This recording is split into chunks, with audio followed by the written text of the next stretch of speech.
nostra associazione è un'associazione nata da pochi mesi che ovviamente si occupa di sport, nello specifico karate e arti marziali, ma essendo un'associazione di promozione sociale si occupa anche di formazione, corsi e di un progetto ideato dal maestro Gian Antonio Arancio, che ovviamente tutta l'associazione condivide, che si intitola Il diritto di non essere campioni, che è un progetto che stiamo portando avanti con i ragazzi di varie fasce di età.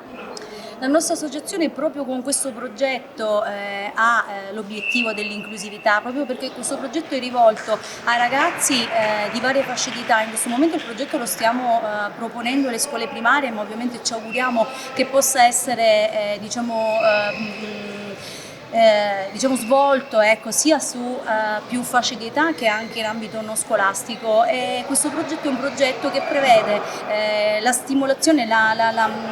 l'indirizzamento dei ragazzi verso lo sport, che sia uno sport non necessariamente ai fini agonistici e che invogli anche i ragazzi che non fanno sport a fare sport. In questi giorni di manifestazione per la giornata nazionale dello sport siamo stati qui a proporre il nostro progetto a vari ragazzi che hanno molto volentieri accettato le nostre proposte, e abbiamo avuto la fortuna anche di poter coinvolgere dei ragazzi con delle disabilità.